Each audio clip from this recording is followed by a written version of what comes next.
Hello, everybody. Welcome to our Radical Enlightenment podcast. I'm so excited to have a very special guest. We have with us Tiffany Hurd. She is a microdosing guide and a plant medicine facilitator. And I have so many questions. Welcome, Tiffany. Thank you so much for having me. I'm really excited to be here. I feel it's Uh, going to be a really good conversation. Great. Me too.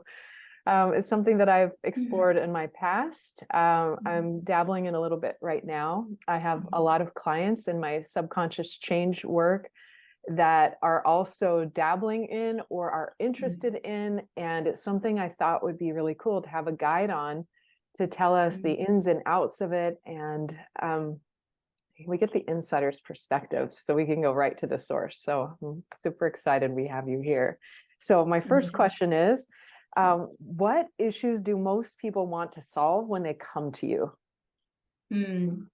Yeah, that's a really good question. So there's such a variety of reasons, but I would say most often I work with people who really want to create like healthy habits in their life, or they want to climb out of something mental health related, whether that be anxiety or that be depression.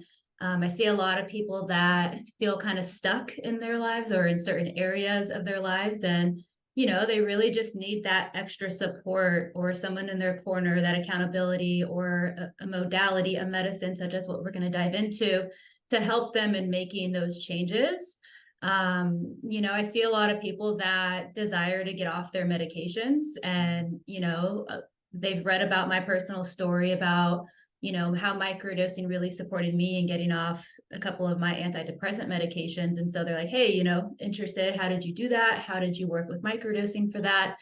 I would say that people also come to me where they're experiencing some sort of unfulfillment in their life, and they're really looking to kind of reignite their passion or their motivation or, their inspiration, things along those lines. That usually shows, in their careers or somewhere in some type of relationship in their life. Overall, I would say the main theme I see with all of these things is people really want to just feel connected. They want to feel connected to themselves. They want to feel again. They want to feel in their bodies. They want to feel alive. They want to connect spiritually. That's a big one as well. So yeah, I work with a lot of varieties of different people that for all those reasons. I'd say even recently a lot more like entrepreneurs and leaders or people that have a really strong influence. They love to microdose specifically for like new creative ideas or honing in on specific projects within their business, and microdosing has been incredible for that. Mm-hmm. So Yeah. that leads me into a question about what types of things can we expect? Some things that I've noticed from microdosing is you said that enhanced connection to self, more deeply feeling your feelings. I also noticed feeling more connected to nature and other people in general. Um, but talk more about that. I'm wondering if the way that the mushroom works in nature, the mycelium is connecting trees to be able to communicate to one another. For example, if there's a pest eating one tree, the mycelium could go underneath the ground 1.5 miles to the next tree and tell that tree to change the flavor of its leaves to make it undesirable to that pest. So in that same way as that connective tool, is my understanding is we're helping connect neurons in our brain in that same way. Could you speak to that? Yeah, so I love the mycelium lowdown that you gave. That's amazing. I love that. Yeah, so when we're microdosing, when we're working with psychedelics in general, but to just hone in on microdosing, psilocybin specifically, microdosing is it's reducing what's called the default mode network in our brains. We all have this. And in essence, the default mode network is activated when we are replaying memories, or we're imagining something in the future, or we're listening to just like that little ruminating voice in our minds. It could be really active. It could be just on autopilot or on repeat. And so while, baseline levels of the default mode activity are totally normal, an overactive default mode network often translates into like I said, kind of these repetitive thought loop patterns or this circular thinking or fixation, things like that. And so, it's really, it's the biological basis for limiting beliefs, for being in a rut, for feeling stuck, for feeling inside the box sort of rigidity thinking. And so what happens when we microdose, not to get like too science on you, but what Go happens ahead. Yeah. when we microdose is it just kind of helps like paint the picture, because so many people are like, wait, what's the default mode network? And Mhm. it just helps to kind of simplify it a little bit. And so what's happening when we are microdosing is actually interrupting those patterns. And so as it's interrupting the patterns, it's simultaneously fostering these new neural connections, such as what you just shared. And so as a result, it becomes easier to create new habits, new beliefs, new ideas. And so, this becomes very, very useful because a lot of our old beliefs, our habits can really be the root of why we might be experiencing depression or anxiety or addiction, stress, lack of creativity, things like that. And so, in other words, to kind of summarize this all, microdosing is allowing your brain the ability to sprout new neurons, to create new neural pathways, which essentially gets you out of that same thought loop pattern, presents new opportunities for that thought path to kind of go down. And that's where people who are microdosing are experiencing these opportunities to create healthier habits, to, feel like they've had a really kind of shift in perception, or, the ways that they were really set on, such as a ruminating thought, they now have options of things to choose from versus feeling like you're just stuck in that same pattern, in that same thought loop pattern. That's so Yeah. awesome. We have a definitely like overlapping objectives in the work that we do, and I help people reprogram their subconscious thinking as well. And the way I describe it to people is like, it's for those who have been snowboarding or skiing, there's like a well-worn path that everybody's used to going down, but it can get kind of icy or rocky under there, and it's not that comfortable. But that's the path that we go down. So when we create this new pattern, it's like fresh powder over here. And we're training the brain to go to this new fresh powder. Now, the tendency is for the brain to go back to what it's always known, that old, well-worn path. But through the medicine, there's that new opportunity. And it's like hand holding to that fresh powder so that people can then take that new pathway. So that's really beautiful. Yeah, I love that perspective. And it's something that we'll most likely get to a little bit more in this conversation, but it's, microdosing is a modality. It's a tool that can support you in shifting your patterns, subconscious beliefs, everything along those lines. But there's rituals and there's tools that really anchor you in. For example, if you relied on microdosing as something that's the heal all fix all approach, you're not actually doing the work to create the lasting change of what could actually be possible for you. It could just be in the moment versus really integrating the changes for it to last long term versus just be a momentarily experience. So this is where having a guide is really important. So the first question I have, if somebody's working with a guide such as you, is it best that they have very clear goals and intention, or do you allow the medicine to guide and then you disseminate what you discover later and create understanding around it? Yeah, so it's kind of both. So, yes, 100% to having an intention. And, I say that because this is your foundation. Your intention is your foundation of your experience for microdosing. And it's essentially your roadmap. That's what I tell my clients all the time, is this is your roadmap. And so without clear intentions, you're putting yourself in a position to not fully receive the most out of microdosing. And so, in my opinion, everything you do in life gets to have a purpose. It gets to have a meaning. It gets to have intention. And so microdosing wouldn't be any different. So I think mainly it's you want to know like your why. And so you want to know like, why am I microdosing? What do I want to receive out of this experience? Because that is the anchored foundation. And so the medicine will guide that intention. And so, you know, because microdosing is foundationally an ancient spiritual practice, it works really well with ritual, it works really well with intention. I mean, if we go back and back and back to the ancient times, that's how this medicine was served, is still served. You know, we've just industrialized it pretty much. Was it in And smaller so, doses back then, or do you think it was the large dose that people they enjoyed in ceremony for, you know, rite of passage or religion, or, you know?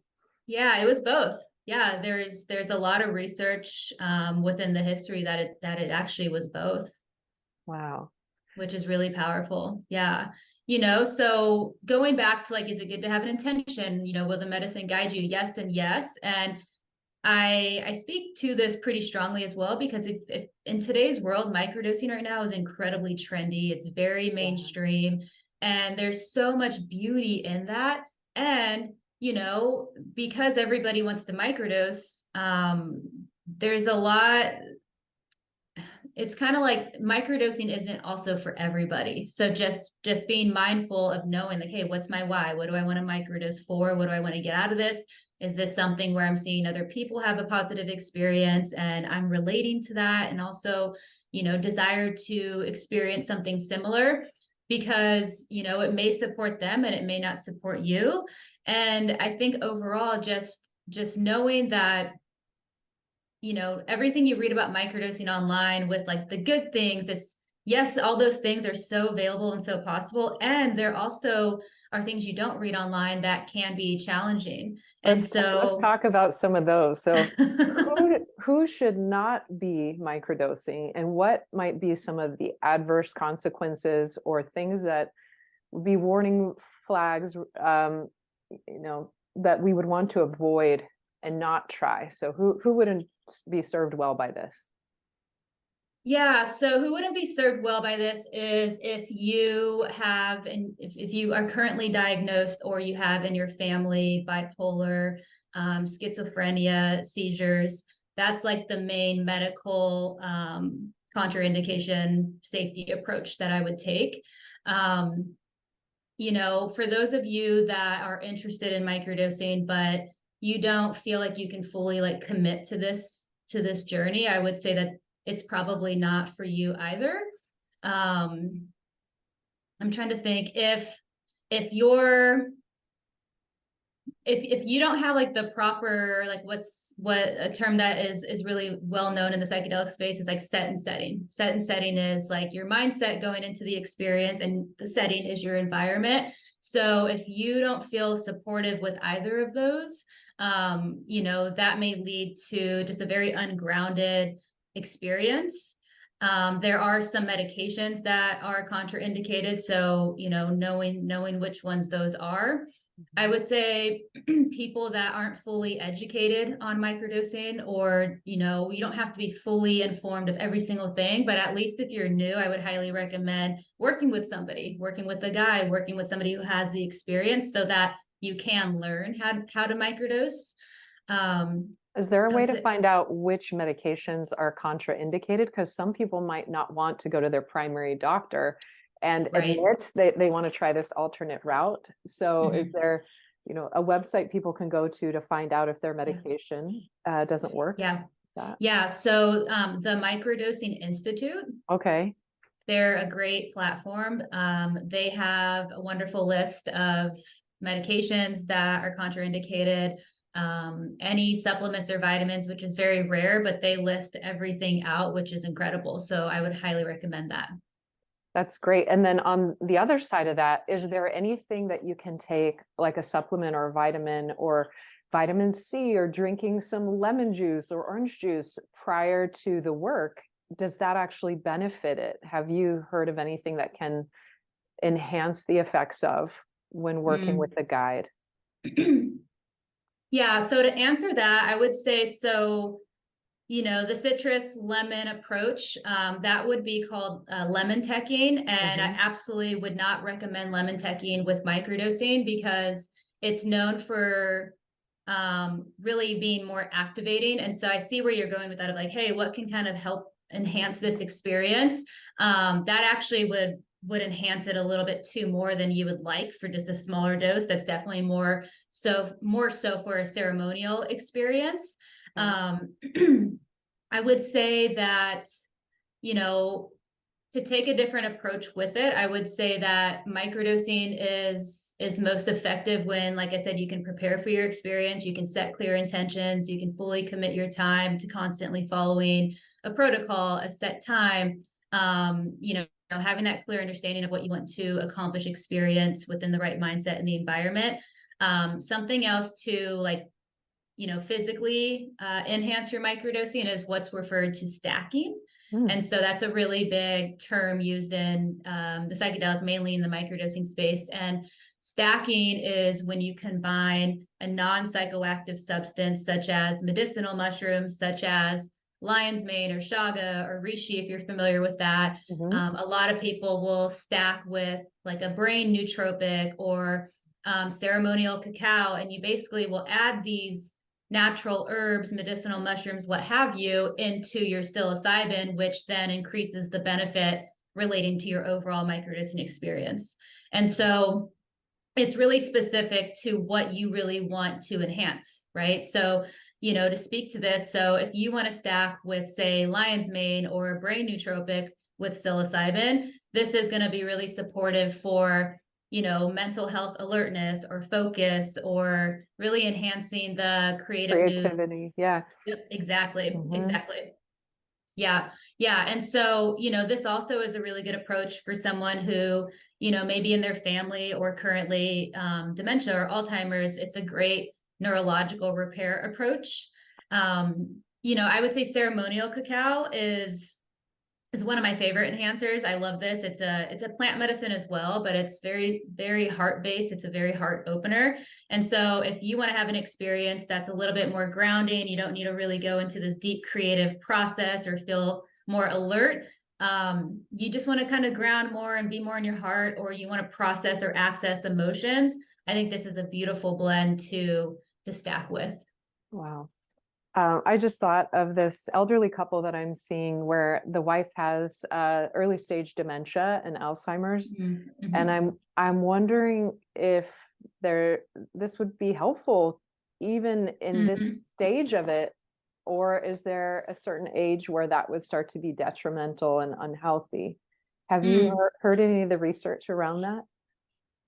You know, that's a great question, and there hasn't been any research that shows anything along the lines of an age that microdosing is not supportive for. So I've worked with elders as well, and it's beautiful and it's really amazing. Especially those with dementia or Alzheimer's. It has been really supportive in a few different approaches where, you know, one, it helps them make peace with it. That's a huge one. You know, it alleviates the stress and the anxiety that they may feel. And it also just helps them like feel more just joyful and present, which, you know, if you have dementia or Alzheimer's, that could be really challenging in so many different ways, where if you can even just experience just some lightness or some peace throughout the day, that's huge. Yeah. That's huge. Okay. Now, what can somebody expect in working with a guide? And since we don't know what all the other guides are doing, and you're the one that we're speaking to, could you describe, is it something where people would work with you for 6 months and meet with you once a week, or is it over a shorter amount of weeks, or what would be the connection and the set and setting for working with a guide?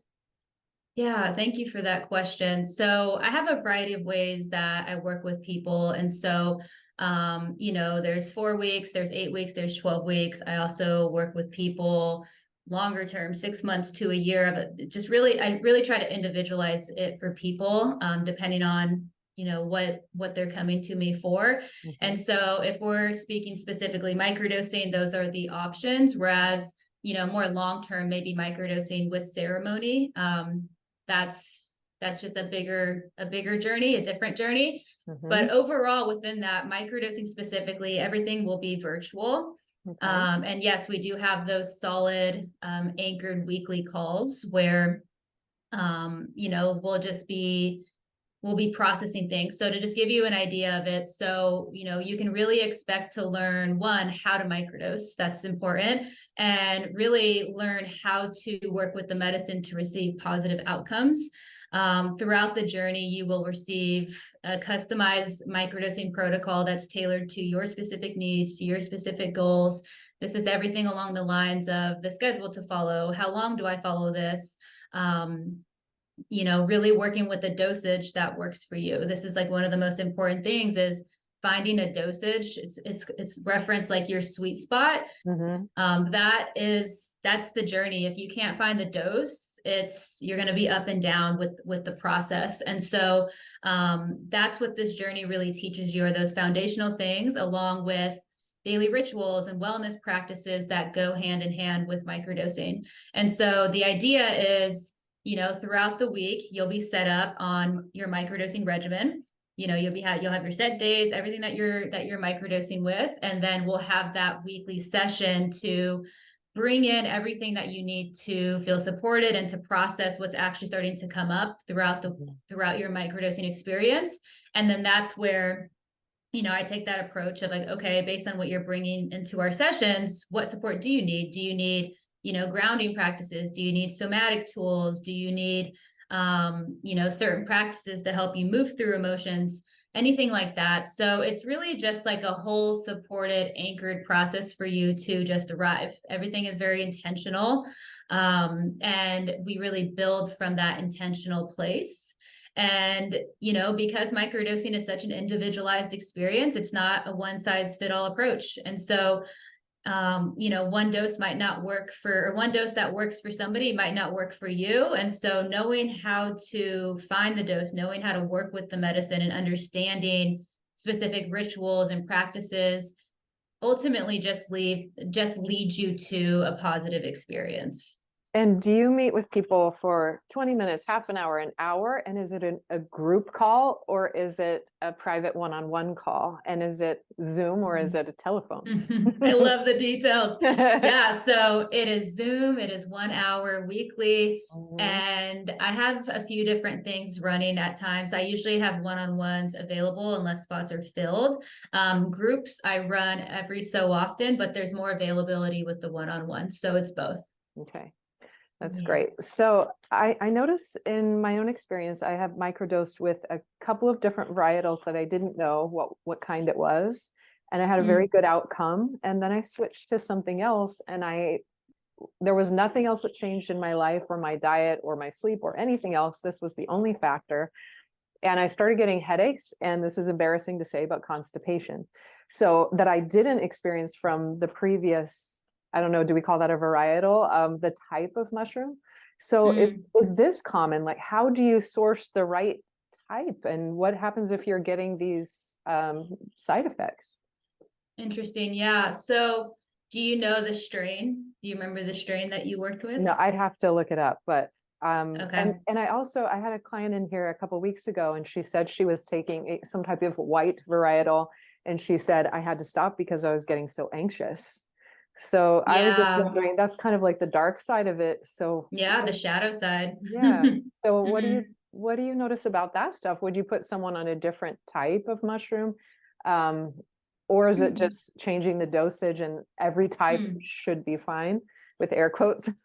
Yeah, no, this is a really good question. I'm really happy you brought this in. So if you're microdosing, especially for those of you that are new to microdosing, the strain that you want to microdose with is called Golden Teachers. It's the most mild strain, one of the main mild strains, one of the most safe strains to microdose with. Other strains, there's some funny names like Hillbilly or Penis Envy, and you know, the names are pretty hysterical. But those ones are a lot more of a stronger strain, and so that's more for like a ceremonial experience. Whereas, you know, with microdosing, the idea isn't to trip, it's not to hallucinate, it's not to feel more anxious than you know, may have felt before microdosing. It's intended to feel good and grounded and although you may feel emotional, that's not a bad thing. And Mhm. so you should be able to drive a car, you should be able to hop on work calls. Everything should feel normal, just like a little bit more enhanced, a little bit more energy, a little bit more openness, awareness, things like that. So to answer your question, if that's the experience, is yes, that could mean that the dosage is too high, that it's Okay. creating that. So you would absolutely want to dial back. Always measure out your dosage, right? That's one of the most important pieces, is always know exactly how much you're dosing. Because a lot of people, I get this all the time, where people are like, yeah, I had these mushrooms and I just ripped a little bit off and I took it. And I'm like, that little piece is sometimes really, really potent and Mhm. is a much larger amount than you think. So measuring it out is definitely crucial. So let's talk Anything like, about legalities, because some people would go, well, mm, how do I get my hands on some? Is this something I should be growing in a shed in my backyard and then I'm grinding it up myself? Or can I yeah. buy it in a capsule form? And if so, can I get it across state lines? And am I going to get busted? So let's Yeah. talk about some of Yeah. those factors that you know a lot more than I do about. Yeah, so legalities, this is obviously the big thing. So Yeah, one of as we're them. having this great conversation, like, well, this is illegal. So yeah, so psilocybin use, sell, possession is illegal in the United States. So, however, it's decriminalized in Denver, Oakland, Santa Cruz, Washington, D.C., Seattle, Detroit. All this really means is yes, you can grow your own, but you can't purchase any. And Okay. if you're caught outside your home in possession of psilocybin, making an arrest for your possession is considered more of like one of their lower priorities within those specific states. Okay. So that's still at your own risk, but that's huge. It's huge. And so to just share a little bit more about that. So Oregon voters passed the 2020 ballot measure, making it actually the first state to both decriminalize psilocybin and also legalize, but under a specific supervised usage. Colorado also followed the same measure 2 years Okay. later. So Australia is the first country to legalize it as of a month ago. But Wow.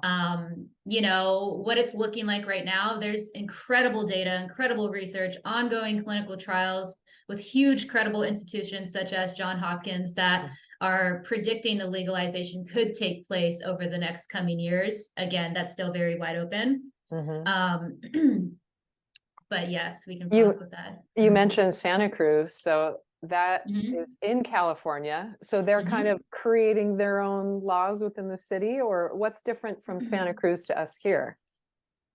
It's decriminalized, so it's not decriminalized here. What does that really mean? So decriminalized really means that you can grow your own mushrooms, but you can't purchase any. All right. So Yeah. can you purchase the spores, or is that illegal?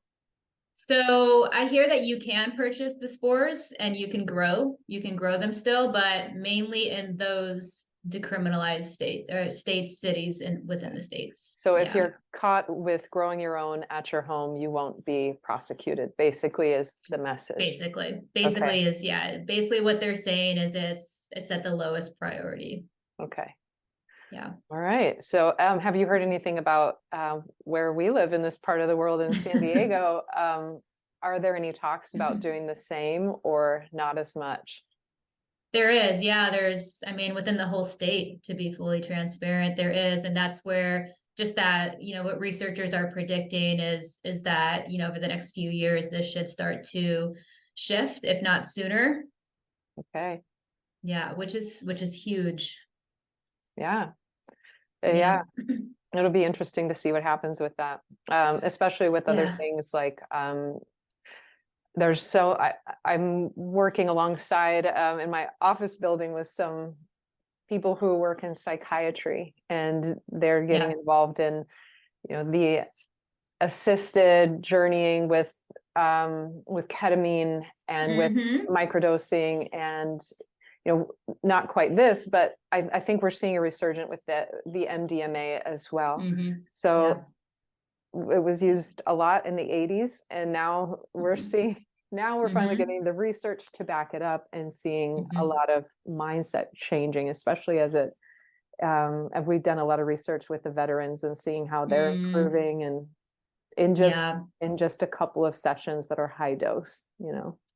Yeah, which is incredible, which is incredible. And, now more than ever, the research and the data, there's no going back at this point. And there's, we're as a collective, everybody within the psychedelic space, whether a guide or a researcher, a doctor, what have you, a therapist, everybody's really cautious with how this approach is being taken place so that we don't repeat the same cycle that happened, in the 80s. And then war on drugs came in and just shut everything down. So there's Yeah. a whole different approach that's being taken here. And, there's a lot of societal stigma around these being drugs and harmful drugs and addictive drugs. And, it's really breaking that stigma down and rewriting through education and clinical trials and data, all the things that, this is really powerful medicine. It's not addictive, and it can be abused. Of course, anything can be abused, but it's just another holistic approach that's available for people, than the Western, approach of just being on medication. There's options now, which is amazing. It's really funny to me, in a very sad way, how much we promote in our culture alcohol use.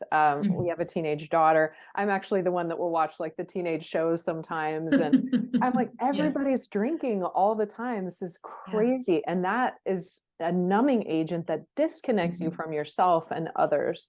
Hmm. Whereas this is something that enhances your creativity and your connection to self and your connection to others. And I think that can be Mm, very dangerous in a society that wants control. So, 100%. that's again the other factor here that Hmm. is made to make us look silly or hippie-ish, but it's just Hmm. a tactic to avoid personal power that Hmm. that might disagree with the status quo or the government's politics, you know. So that's Yeah. another factor there. I totally agree. Yeah, it allows us to wake up and see beyond the things that, to directly just say it, that we've been influenced and manipulated by. Yeah. So yeah, there's a I, lot. That's like a whole other podcast. I know. I remember reading a study about the 1970s. They did some LSD research with soldiers, and they given them Mm, a high dose. And what happened is almost every single soldier decided that they didn't want to fight or battle or be in war anymore, and they all hmm. dropped out. And Yeah. so because they had such a Wow. deep connection to Hmm. Hmm. universe, to each Hmm. other, to love. Hmm. And Hmm. the plug was pulled so quickly on that experiment. They're like, oh, we can't have that. We got to pull Yeah, they're like, no. that. Right. Yeah, it's a threat. It Uh, challenges everything. And that's why now more than ever, I feel like we are challenging it back. There's a lot more confidence in it. And it's amazing to just be in this generation and to be a part of it. yeah. And the way that we've had to do it is through very structured, Hmm. very quantitative research. So Mm, I think hmm. they've had to, you know. 100%. Yeah. Hmm. So here's a question. What has been the most surprising thing you've discovered when Mm. working with it and guiding others? Hmm. It's a great question. So I feel like it's kind of like a twofold for me. So what surprised me the most initially was when I actually started working with microdosing for my own personal experience about 5 years ago. And it was through, my own journey with the medicine where I initially sought out microdosing because I started to hear about it a little bit. There was nearly no research or anything like there is today, but I heard some things about it and I was like, you know what, I want to see if this would be supportive for me to get off my medication. I Mhm. was on Lexapro, I was on Adderall for over 7 years. And Mhm. while there are people that medication really works for and people really need, I knew that I wasn't one of them, that I just hadn't dealt with a lot of just unresolved trauma and that just accumulated to a lot of different things that put me in that place. And so, as I researched everything about microdosing, I ended up just creating my own protocol, and which I don't recommend, but because now there's so much out there, but I did. And within 2 months, I was completely off my medication and I never looked back. And so that was just mind blowing to me. And, something that really surprised me within that experience was learning that the medicine, microdosing, it wasn't going to do the work for me. It wasn't going to heal me. It wasn't going to fix me, that it needed to come from me. And I learned that through microdosing, that, hey, this is actually a tool. This is an ally to support this process, to just give me that boost or help me start to see things a little bit differently. And so that's really why I created like wellness, somatic, and nervous system regulation modalities and practices to support your microdosing practice. For example, if you're getting off medication through microdosing, one, that's like it's a whole process to work with intentionally. And I'm But assuming they're weaning off their medication, right? 100%, yes. This is it. This is a Right. slow tapering process. Yeah. And you're working with whoever's prescribing the medication, and then I'll work with you as the guide. And it works really well together depending on the person. But, for anybody if we just go there for a moment, that's going to start that process, the medication kind of baselines things. And so you might not feel as much emotionally, whereas once you start to taper off, especially if you start to microdose with it, you are going to start to get into your emotions. And for someone that's not used to experiencing that, that could feel uncomfortable. Yeah. And so maybe that's the anxiousness, because it's like, oh my God, I have these feelings. I don't know what to do with them. Yeah. I don't know how to label them. I've never had experience with that. So it's just kind of this, I don't want to feel this. What is this? Yeah. And so is that something that you help people with when they have the call with you? Exactly. Yeah. That's a lot of the work that I do is, okay, how can we get back into our body, create that safety, regulate our emotions so that anxiety isn't, crippling throughout the day, but I actually can have a relationship with it and I can connect with it versus making that part about me wrong. How can I actually understand what's creating the anxiety, go in, process it, move it, whatever that process will look like for you. So ultimately it can move from the body, and microdosing is going to amplify what's already present. That a lot of people don't realize that, and you most likely won't find that in Google. And so if you are someone who has a lot of anxiety, it may amplify that anxiety. And so it's all an opportunity to just kind of shine a spotlight on some things. And so that's why it's like having the tools and having the practices to know how to process when that does come up is literally night and day to having a positive experience with microdosing. That makes perfect sense. And what do you wish? You get it. Totally. And what do you wish people who have never tried it before could understand about it? Interesting. I would say kind of what we were talking about a little bit before. There could be a lot of judgment on just plant medicines and psychedelics in general, simply because the war on drugs and our history, and just still being in that experience that, these medicines are addictive drugs, and it's not true. And so as someone who comes from, a 12-year career in the medical pharmaceutical industry, like I truly understand how there are just different approaches than the medication approach. And so that's something where I do really wish people could understand, or at least shed more insight that, while medications do serve many people and, are necessary for a lot of people, my main message would be that there's now an alternative holistic approach that you can take that's available, one that's non-addictive without side effects. And so that's a big one. I would say, for those of you who have never tried it and do have an interest, that would be my main message, would be to really just inform and educate yourself. I know we've kind of touched on that already, but really just educate yourself, be curious, learn about it, and get guidance, get support from someone who has experience in this field. It just sets the foundation for you, because you may end up wanting to microdose more than just that one time. Like this may be just something that you have as like a part of your life on and off protocols. And so just having the foundation of understanding how and what to do is incredible to just have. And so yeah, I think with all that, to just be open-minded to it all, and knowing that none of this has to be a roadblock to your healing. Right. Yeah. And people can reach out to you at tiffanyhurd.com. It's TIFFANYHURD.com. And your Instagram is I am Tiffany Hurd. And so if they have any questions about microdosing or working with a guide, especially with you, and how that looks, I think you have a complimentary consult. I think I saw a 20-minute that you offer.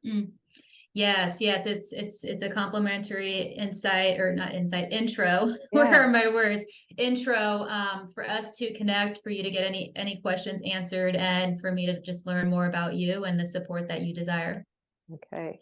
And not only do you help people with microdosing, but also ceremonies. And you had mentioned ayahuasca. So if there's anything that you would like to share about that, just a little teaser or a taste on our way out.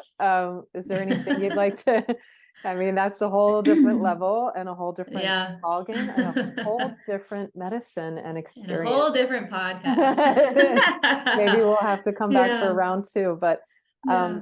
maybe just a little bit about why somebody might want to learn more about that.